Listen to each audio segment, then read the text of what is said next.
ಅಪರಾಧ ಜಗತ್ತಿನ ಅನಾವರಣ. FIRಗೆ ಸ್ವಾಗತ. ನಾನು ಸಂದೀಪ್ ಮೇಲುಗಿರಿ.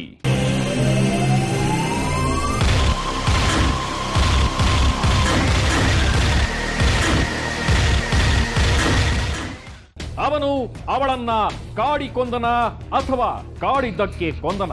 ಒಟ್ನಲ್ಲಿ ಆ ಹೆಣ್ಣು ಮಗಳ ಕೈ ಬೆರಳುಗಳನ್ನೇ ಕತ್ತರಿಸಿ ಹಾಕಿದ್ದ ಆತ. ಆ ಹತ್ಯೆಗೂ ಮೊದಲು ಪೊಲೀಸ್ ಠಾಣೆಗೆ ಬಂದ ಹುಡುಗಿಯೊಬ್ಬಳ ಫೋನ್ ಕಾಲ್ ರಹಸ್ಯವೊಂದು ಓಪನ್ ಆಗೋದಕ್ಕೆ ಕಾರಣವಾಗುತ್ತೆ. ಪಾಳು ಮನೆಯಲ್ಲಿ ಯಾರಿಗೂ ಗೊತ್ತಿಲ್ಲದಂತೆ ಬಿದ್ದಿದ್ದ ಹೆಣ ಹೊರಬರುತ್ತೆ.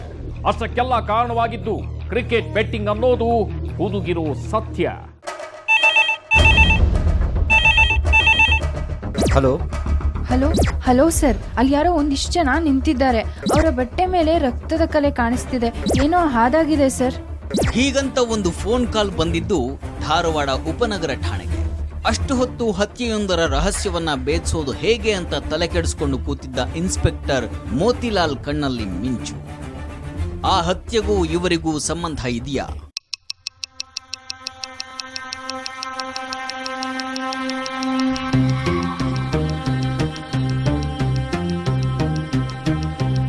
ಧಾರವಾಡ ನಗರದ ಮಾಳಾಪುರ ಬಡಾವಣೆಯ ಪಾನ್ ಶಾಪ್ ಒಂದರ ಮುಂದೆ ಮರ್ಡರ್ ಆಗಿತ್ತು. ರಾತ್ರಿ 2 ಗಂಟೆ ಸುಮಾರಿಗೆ ಪಾನ್ ಶಾಪ್ ಮುಂದೆ ಬೈಕ್ ನಿಲ್ಲಿಸಿ ಒಂದು ಪಾನ್ ತಗೊಂಡು ಬಾಯಿಗೆ ಹಾಕೊಂಡಿರಬೇಕು ಅವನು. ಆಗ್ಲೇ ಹುಡುಗರ ಗುಂಪೊಂದು ಆತನ ಮೇಲೆ ಅಟ್ಯಾಕ್ ಮಾಡಿತ್ತು.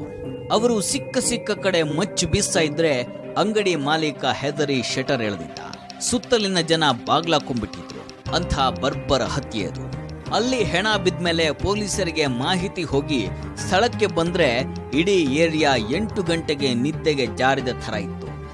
ಇಂಥದ್ದೊಂದು ಭಯಾನಕ ರೀತಿಯಲ್ಲಿ ಹತ್ಯೆಗೀಡಾದವನು ಯಾರು ಅನ್ನೋದು ಪತ್ತೆ ಮಾಡೋದಕ್ಕೆ ಪೊಲೀಸರಿಗೆ ಟೈಮ್ ಹಿಡಿಲಿಲ್ಲ. ಅವನ ಶರ್ಟ್ ಜೇಬ್ನಲ್ಲಿ ಒಂದು ID ಕಾರ್ಡ್ ಇತ್ತು. ಅದು ಜಿಲ್ಲಾಧಿಕಾರಿ ಕಚೇರಿಯಲ್ಲಿ SDA ಆಗಿರುವಂಥ ಮಂಜುನಾಥ ಪಂಥರ್ ಅನ್ನೋನದ್ದು.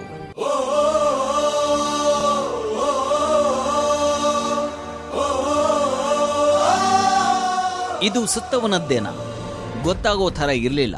ಆ ಮಟ್ಟಕ್ಕೆ ಮುಖದ ಮೇಲೆಲ್ಲ ಮಚ್ಚು ಓಡಾಡಿತ್ತು. ಕೊನೆಗೆ ಅಲ್ಲೇ ಪಕ್ಕದಲ್ಲಿ ಬಿದ್ದಿದ್ದ ಆತನ ಮೊಬೈಲ್ ತಗೊಂಡು ವೈಫೈ ಅಂತ ಇರೋ ನಂಬರ್ಗೆ ಕರೆ ಮಾಡ್ತಾರೆ. ಆ ಕಡೆಯಿಂದ ಮಾತನಾಡಿದವಳು ಸವಿತಾ, ಮಂಜುನಾಥನ ಪತ್ನಿ.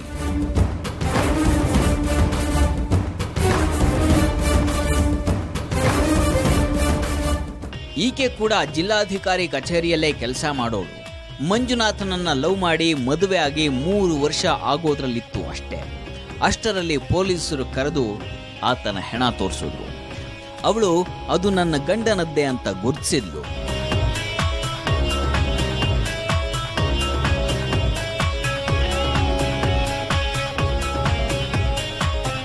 ಅಲ್ಲಿ ಸತ್ತವನು ಮಂಜುನಾಥ ಅನ್ನೋದ್ರಲ್ಲಿ ಯಾವ ಡೌಟು ಇರಲಿಲ್ಲ. ಪಕ್ಕದಲ್ಲಿದ್ದಿದ್ದು ಅವನದೇ ಬೈಕ್.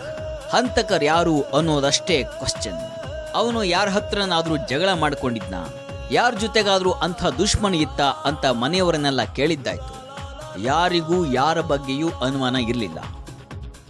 ಡ್ಯೂಟಿ ಮುಗಿಸ್ಕೊಂಡು ಬಂದ್ವಿ. 6 ಗಂಟೆ 6:30 ಇತ್ತು. 6:30 ಬಂದ್ವಿ. ಬಂದು ಟೀ ಕುಡ್ದಾರ. 6:30 ಹೋಗ್ಯಾರ ನೋಡ್ರಿ. ಟೀ ಕುಡಿದ ತಕ್ಷಣ ಹೋಗ್ಯಾರ. ಅಲ್ಲಿ ಜಗಳಿಲ್ಲ, ಈಗಳಿಲ್ಲ, ಏನು ಇಲ್ಲ. ನಂಗೆ ಆರಾಮಿಲ್ಲ ಅಂತ ನಮ್ಮ ಅವ್ವನ್ ಕರೆಸ್ಕೊಂಡಿದ್ದೆ. ನಿನ್ನೆ ಗೊತ್ತಾಗೈತ್ರಿ ನಮಗ್ ಹಿಂಗಾಗಿದ್ದು. ಯಾರ ದೋಸ್ತಿನೂ ಬರ್ತಿರ್ಲಿಲ್ರಿ. ಅವ ಯಾರು ಒಬ್ರನ್ನೂ ಕರ್ಕೊಂಡ್ ಬರ್ತಿರ್ಲಿಲ್ರಿ ಅವ ಮನೆಗೆ. ಅವ್ಗೆ ಯಾವ ದುಶ್ಮನೂ ಇರ್ಲಿಲ್ಲ, ಯಾರು ಇರ್ಲಿಲ್ಲ ಅಂತ ಅದಕ್ಕೆ ಹೋಗ್ತೂ ಇರ್ಲಿಲ್ರಿ ಅವ. ಹೀಗೆ ಯಾರೊಬ್ಬರಿಗೂ ಯಾರ ಮೇಲೂ ಡೌಟ್ ಇರಲಿಲ್ಲ. ಈ ಕೊಲೆ ಯಾಕಾಗಿರಬಹುದು ಅನ್ನೋದೇ ಗೊತ್ತಿಲ್ಲ. ಇನ್ನು ಮಂಜುನಾಥ ತನ್ನ ಪಾಡಿಗೆ ತಾನಿರುವಂಥ ಒಬ್ಬಂಟಿ ಹುಡುಗ ಏನಲ್ಲ, ಅವನಿಗೆ ತುಂಬಾನೇ ಸ್ನೇಹಿತರಿದ್ರು. ಅದಕ್ಕೆ ಕಾರಣವಾಗಿದ್ದು ಕ್ರಿಕೆಟ್.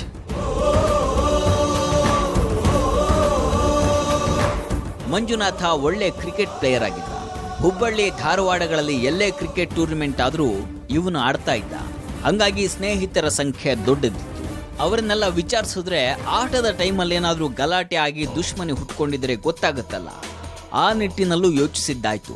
ಇನ್ನು ಮೊಬೈಲ್ ಕಾಲ್ ಲಿಸ್ಟ್ ಅನ್ನು ತೆಗೆಸಿ ನೋಡಿದ್ ಕೂಡ ಆಯ್ತು. ಯಾರೋ ಕರೆಸಿ ಪ್ಲಾನ್ ಮಾಡಿದಂಥ ಮರ್ಡರ್ ಅಲ್ಲ. ಪಾನ್ ಹಾಕೊಂಡು ನಿಂತವನ ಜೊತೆ ಯಾರೋ ಕಿತ್ತಾಡ್ಕೊಂಡು ಕೊಂದಿದ್ದೂ ಅಲ್ಲ. ಪಾನ್ ಶಾಪ್ ಮಾಲೀಕ ಅದ್ಯಾರೋ ಗೊತ್ತಿಲ್ಲ ಅಂತ ಹೇಳಿದ್ದ. ಒಟ್ಟಿನಲ್ಲಿ ಕೇಸು ಜಟಿಲವಾಗಿದೆ ಅಂದ್ಕೊಳ್ತಾ ಪ್ರಕರಣವನ್ನ ದಾಖಲಿಸಿಕೊಂಡು ಬೆಳಗ್ಗೆ ನೋಡೋಣ ಅಂದ್ಕೋತಾ ಸ್ಟೇಷನ್ಗೆ ಹೋದವರಿಗೆ ಒಂದು ಫೋನ್ ಕಾಲ್ ಇಡೀ ಕೇಸನ್ನ ಬಿಚ್ಚಿಡುತ್ತೆ, ಪಾಳು ಮನೆಯ ರಹಸ್ಯವನ್ನ ತೆರೆದಿಡುತ್ತೆ ಅನ್ನುವಂಥ ಕಲ್ಪನೆ ಇರಲಿಲ್ಲ. ಬೆಳಗ್ಗೆ ಕೆಳಗೇರಿ ಕೆರೆಯ ಹತ್ರ 3 ಹುಡುಗರು ಅನುಮಾನಾಸ್ಪದವಾಗಿ ನಿಂತಿರುವಂತಹ ಮಾಹಿತಿ ಕೊಡ್ತಾರೆ. ಪೊಲೀಸರು ಅಲ್ಲಿ ವಶಕ್ಕೆ ತಗೊಂಡಿದ್ದು ಮಾಳಪುರ ಬಡಾವಣೆಯ ಮಹಮ್ಮದ್ ಅರೀಫ್, ಸುಲೇಮಾನ್ ಮತ್ತು ಇಮ್ರಾನ್.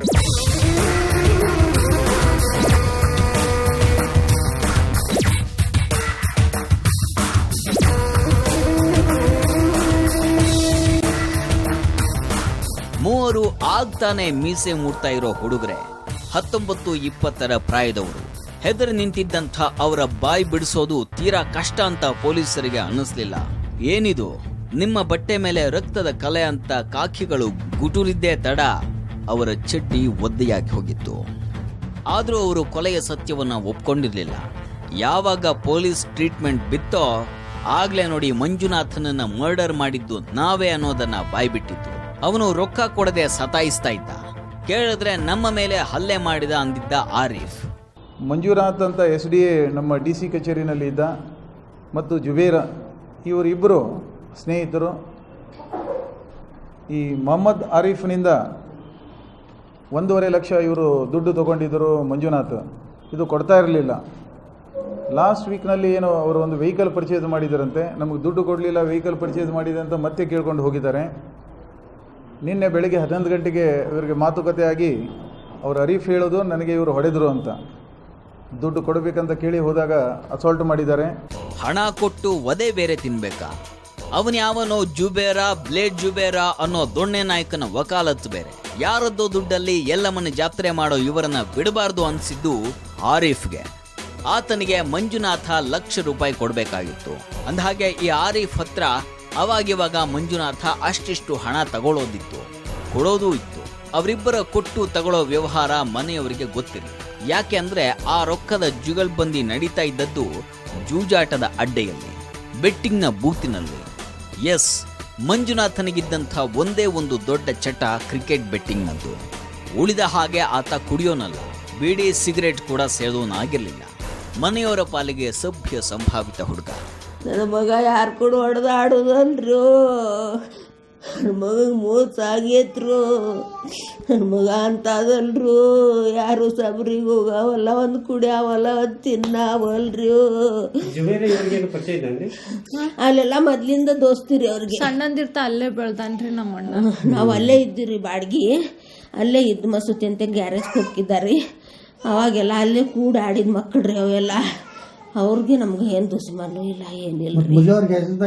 ಮೊದಲು ಗ್ಯಾರೇಜ್ ಕೆಲ್ಸಕ್ಕೆ ಹೋಗಿದ್ದಾರೆ. ನನ್ನ ಮಗ ಆಟೋ ಕೊಡ್ಸಿಂದ ಅವ್ರಪ್ಪ ಆಟೋ ಹೊಡಿತಿದ್ದಾರೆ. ಅವ್ರಪ್ಪ ಸತ್ತಿಂದ ಅದೊಂದು ನೌಕರಿ ಬಂತ್ರಿ, ನೌಕರಿ ಮಾಡ್ಕೊಂತ ಆರಾಮಿದ್ದಾರಿ. ಯಾರು ಕೂಡ ಜಗಳಿಲ್ಲ, ಜೂಟಿಲ್ರಿ ಅವಂದು. ಯಾರೊಂದಿಗೂ ಯಾವ ತಕರಾರು ಇರಲಿಲ್ಲ ಇಷ್ಟು ದಿವಸ.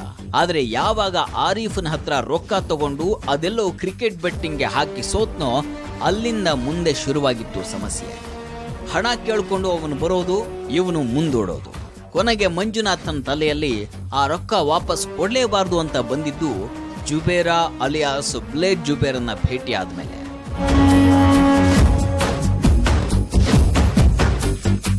ಈ ಜುಬೇರ ಹೆಸರಿಗೆ ಹಣ್ಣಿನ ವ್ಯಾಪಾರಿ. ಆ ಭಾಗದಲ್ಲಿ ಸಣ್ಣ ಪುಟ್ಟ ರೋಡಿಸಂ ಮಾಡ್ಕೊಂಡಿದ್ದ. ಆತ ಆ ಮಂಜುನಾಥನ ತಲೆಯಲ್ಲಿ ಅದೇನ್ ತುಂಬಿದ್ನೋ ಏನೋ, ಅವನು ಆರೀಫ್ ಹಣ ಕೊಟ್ಟವನು, ಆತನ ಸಾಲವನ್ನ ತಾನು ತೀರಿಸಬೇಕು ಅನ್ನೋದನ್ನೇ ಮರೆಯೋ ಹಾಗೆ ಮಾಡಿಬಿಟ್ಟ. ಹಣ ಕೊಟ್ಟವನ ಮುಂದೆ ನಿಂತು ಮಂಜುನಾಥ, ನೀನು ರೊಕ್ಕ ಕೊಟ್ಟಿರೋದಕ್ಕೆ ಪ್ರೂಫ್ ಏನಿದೆ ಕೊಡು, ಆಗ್ಲೇ ನಾನು ನಿನಗೆ ಹಣ ಕೊಡೋದು ಅಂತ ಹೇಳಿದ್ದ. ಆರೀಫ್ ಹತ್ರ ಪ್ರೂಫ್ ಎಲ್ಲಿರಬೇಕು? ನಂಬಿಕೆ ಮೇಲೆ ನಡೆದಿದ್ದಂಥ ವ್ಯವಹಾರ ಅದು. ಅದರಲ್ಲೂ ಆರೀಫ್ ಆ ಜೂಜಾಟದಲ್ಲಿ ಗೆದ್ದ ಹಣವನ್ನ ಆತನಿಗೆ ಸಾಲ ಅಂತ ಕೊಟ್ಟಿದ್ದು. ಹೀಗಿದ್ದಾಗ ಮಂಜುನಾಥ ಉಲ್ಟಾ ಹೊಡೆದ ಅಂದ್ರೆ ಹಣ ಎಲ್ಲಿ ಸಿಗುತ್ತೆ? ಇಷ್ಟಕ್ಕೆಲ್ಲ ಕಾರಣ ಜುಬೇರ್. ಅವನು ಮಂಜುನಾಥನ ಪರ ಬ್ಯಾಟಿಂಗ್ ಮಾಡಿ 4 ಖೇಟ್ ಹಾಕಿ ಅವನು ಕೊಟ್ಟಾಗಿಸ್ಕೋ, ಅದು ಬಿಟ್ಟು ಹೀಗೆ ಅವನು ಹಿಂದ್ ಪದೇ ಪದೇ ಬಂದ್ರೆ ಚೆನ್ನಾಗಿರಲ್ಲ ಅಂತ ಆವಾಜ್ ಹಾಕಿ ಕಳಿಸಿದ್ದ. ಅದೇ ಆರೀಫ್ಗೆ ಕೋಪ ಬರಿಸಿದ್ದು. ಆ ಸಿಟ್ಟಿನಲ್ಲೇ ಬಾರ್ ಹೊಕ್ಕಿದಂಥ ಆರೀಫ್ ಚೆನ್ನಾಗಿ ಕುಡಿದು ತನ್ನ ಸ್ನೇಹಿತರಾದಂಥ ಸುಲೇಮಾನ್ ಮತ್ತು ಇಮ್ರಾನ್ರನ್ನ ಕರೆಸಿದ್ದ. ಮೂವರು ಸೇರಿ ಮಾಡಿದ್ದು ಹತ್ಯೆಯ ಪ್ಲಾನ್. ಅದರ ಪ್ರಕಾರ ಅವರು ಆತನನ್ನ ಮುಗಿಸಿದ್ರು. ಅಲ್ಲಿ ಮೊದಲು ಸತ್ತವನು ಮಂಜುನಾಥ ಅಲ್ಲ, ಜುಬೇರ ಅನ್ನೋದನ್ನ ಕೇಳಿ ಪೊಲೀಸರಿಗೆ ಶಾಕ್.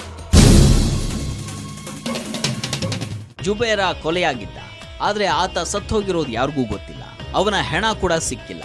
ಮಿಸ್ ಆದದ್ರ ಬಗ್ಗೆ ಕಂಪ್ಲೇಂಟು ಇಲ್ಲ. ಒಮ್ಮಿಂದೊಮ್ಮೆಲೆ ಹಂತಕರು ಹೆಣ ಹಾಕಿದ ವಿಷಯವನ್ನ ಮಾತಾಡಿದ್ರು. ಅದೇ ಪಾಳು ಮನೆಯ ರಹಸ್ಯ.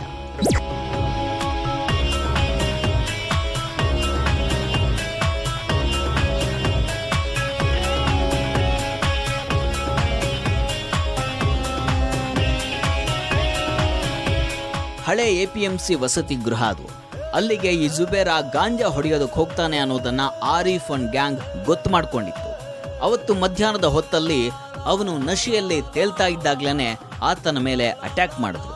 ಅಲ್ಲಿ ಅವನ ಕಥೆಯನ್ನ ಮುಗಿಸಿದವರು ಹೆಣವನ್ನ ಒಂದು ಮೂಲೆಗೆ ತಗೊಂಡು ಹೋಗಿ ಇಡೀ ಮನೆಯನ್ನ ತೊಳೆದಿದ್ರು. ಯಾಕೆಂದ್ರೆ ಆ ಮನೆಗೆ ಇನ್ನೂ ಕೆಲ ಹುಡುಗರು ಗಾಂಜಾ ಹೊಡೆಯೋದಕ್ಕೆ ಬರ್ತಾರೆ ಅನ್ನೋದು ಇವರಿಗೆ ಗೊತ್ತಿತ್ತು. ಅವ್ರ್ಯಾರಿಗೂ ಈ ಕೊಲೆ ನಡೆದಿದ್ರ ಬಗ್ಗೆ ಗೊತ್ತಾಗಬಾರ್ದು ಅಂತ ಇಡೀ ಜಾಗವನ್ನ ಕ್ಲೀನ್ ಮಾಡಿ ಮೂಲೆಯೊಂದರಲ್ಲಿ ಶವವನ್ನು ಮುಚ್ಚಿಟ್ಟಿದ್ರು. ಅದು ಯಾರಿಗೂ ಗೊತ್ತಾಗಿರ್ಲಿಲ್ಲ. ನಂತರ ಅಲ್ಲಿಂದ ಬಂದವರಿಗೆ ಮಂಜುನಾಥ್ ಒಬ್ಬನನ್ನ ಯಾಕೆ ಬಿಡಬೇಕು ಅಂತ ಅನಿಸಿದೆ. ಆತನನ್ನು ಮುಗಿಸಿಬಿಟ್ರು.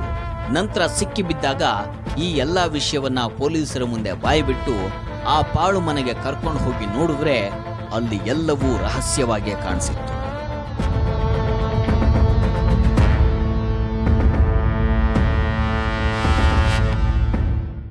ಅಸಾಲ್ಟ್ ಆದಮೇಲೆ ಇವರು ಏನು ಮಾಡಿದ್ದಾರೆ, ಇವರು ಇನ್ನೂ ಇಬ್ಬರು ಜೊತೆ ಅವ್ರ ಜೊತೆ ಇಮ್ರಾನ್ ಮತ್ತು ಸುಲೇಮಾನ್ ಇಬ್ಬರನ್ನು ಸೇರಿಸಿಕೊಂಡು ಈ ಫಸ್ಟ್ APMC ಕ್ವಾರ್ಟರ್ಸ್ ಬಳಿ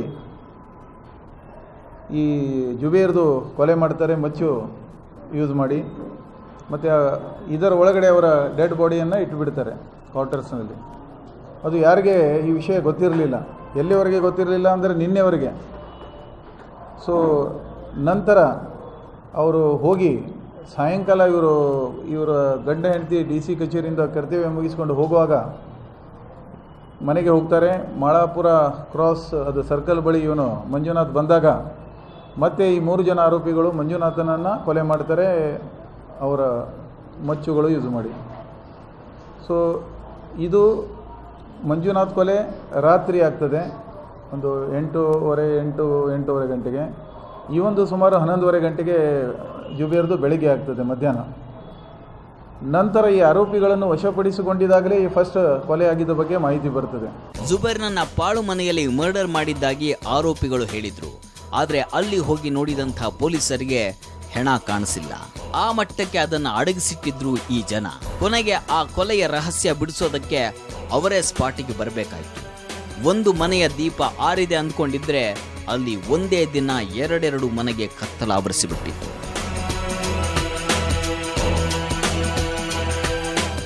ಇಬ್ಬರ ವ್ಯವಹಾರದ ಮಧ್ಯೆ ಹೋಗಿ ಅವನು ಸತ್ ಹೋದ. ಅವಳು ಸತ್ತಿದ್ದು ಕೂಡ ಇಬ್ಬರ ನಡುವೆ ಆಟ ಆಡ ಅಥವಾ ಅಲ್ಲಿ ಆಡೋದಕ್ಕೆ ಹೋದವನು ಅವನ. ನೋಡೋಣ ಸಣ್ಣದೊಂದು ಬ್ರೇಕ್ನ ನಂತರ.